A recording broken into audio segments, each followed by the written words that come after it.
जीवतिया बरतिया करब आम जी। हम जीवतिया बरतिया करब आम जी।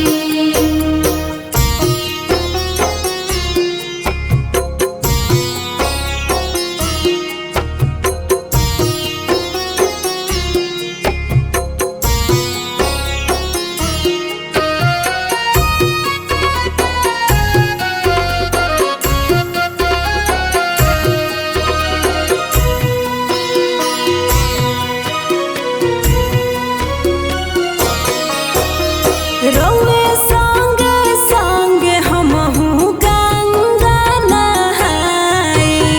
चील होशियारिन के कथा सुने जाई। रउए संगे संगे हमहू गंगा नहाई।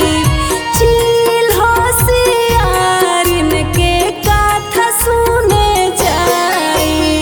केतनो समझाई केहू आसो तो धीर ना धरब आम जी। केतनो समझाई केहू आसो तो धीर ना धरब आम जी। हम जीवतिया बरतिया करब आम जी। हम जीवतिया बरतिया करब आम जी।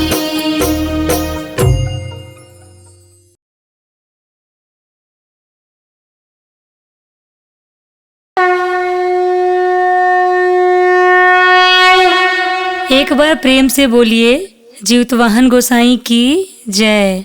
आज मैं आप सबको जीवतिया का कथा विस्तार से सुनाने जा रही हूँ। आप सभी ध्यान पूर्वक सुने। नर्मदा नदी के तट के पास एक कंचनवटी नाम का नगर था, जो बहुत प्रसिद्ध नगर था। नदी के बगल में एक मरुस्थल वाली भूमि थी। उस मरुस्थल भूमि को लोग बलुअहटा कहते थे। वहीं पे एक बहुत विशाल पाकड़ का पेड़ था। उस पेड़ पे एक चील रहती थी।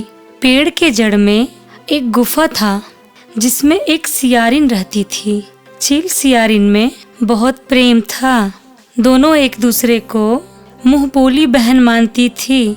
एक दिन सियारिन औरतों को नदी के तट पे व्रत करते देखी और चील से बोली, बहन जाओ जरा जाके पता करो कि ये औरतें कौन सा व्रत कर रही हैं। चील गई और सबसे पूछी तो सबने बताया कि हम जीवतवाहन भगवान की पूजा कर रहे हैं। इस व्रत को करने से पुत्र की प्राप्ति होती है। यह सुनकर चील आके सारी बात सियारिन को बताई। फिर दोनों ने संकल्प लिया जीवतिया व्रत करने का। इस व्रत को करने से पुत्र की प्राप्ति होती है। यह सुनकर चील आके सारी बात सियारिन को बताई। फिर दोनों ने संकल्प लिया जीवतिया व्रत करने का और सच्चे मन और श्रद्धा से व्रत को रखा। जिस दिन चील सियारिन ने व्रत रखा था, उसी दिन उस नगर के गांव में एक लड़के की मृत्यु हो गई। तो गांव वालों ने उसको ला के उसी बलुअहटा में उसका दाह संस्कार कर दिया, जहां चील सियारिन रहते थे। धीरे धीरे समय बीत रहा था।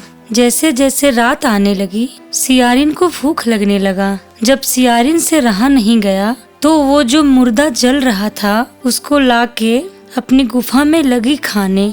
जब खाना शुरू की तो उसके मुंह से हड्डियों के चबाने का आवाज जोर जोर से आता था। यह सुनकर चील ने सियारिन से पूछा कि बहन, तुम्हारे गुफा से हड्डियों के चबाने की आवाज आ रही है, तुम कुछ खा रही हो क्या? तो सियारिन बोली, नहीं बहन। फिर चील ने पूछा कि तब ये आवाज कैसा आ रहा है? इस पर सियारिन ने कहा, व्रत के मारे भूख लग रही है और ठंड भी लग रही है, इसलिए मेरा दांत आपस में बज रहे हैं, उसी की आवाज आ रही है। ये सुन के चील चुप हो गई और अपने घोंसले में सो गई।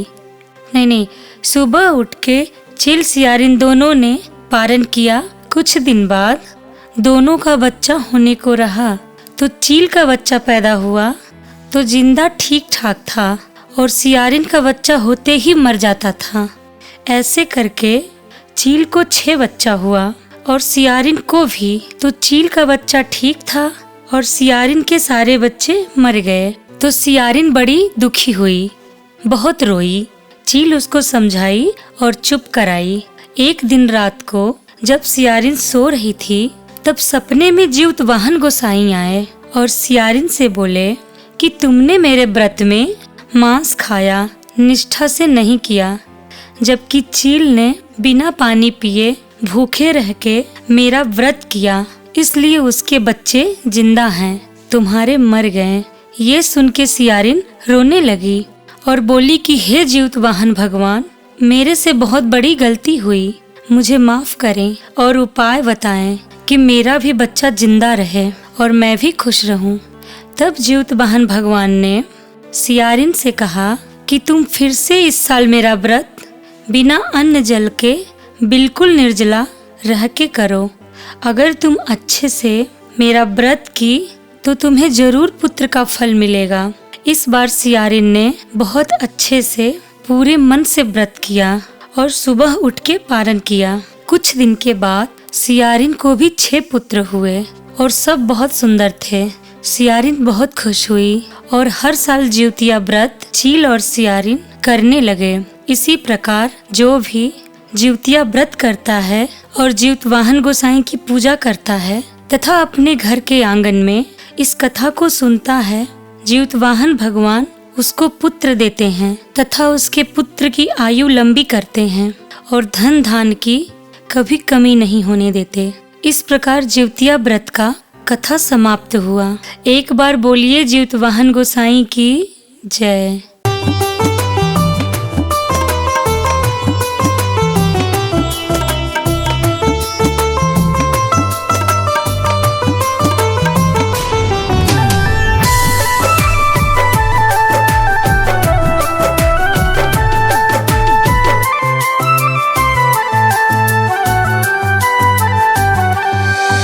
सीना से लगा के रखस बेटा के दिन रातिया, चाहे नहीं आए कबो बेटा पे विपतिया।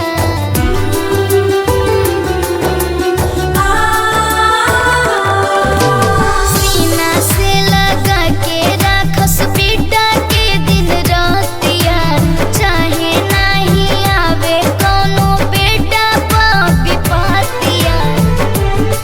अपना बेटा खाती माई करे लीजिए उतिया, अपना बेटा खाती माई करे लीजिए उतिया, अपना बेटा खाती माई। अरे जा जा, अरे अनवा गिर गल, चलो चलो चलो चला चला चलो तो चलो चला चला चला चला।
रखी हो तुलाज होके निर्जल व्रत करतानी आज।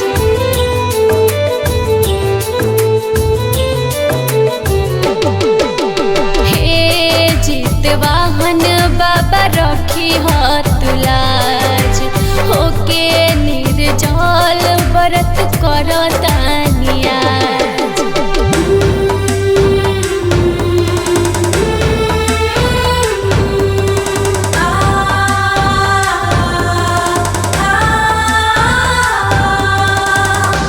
जा बाबू ठीक हो गईल, जरूर तहार माई खरजीवतिया कैले हुई है।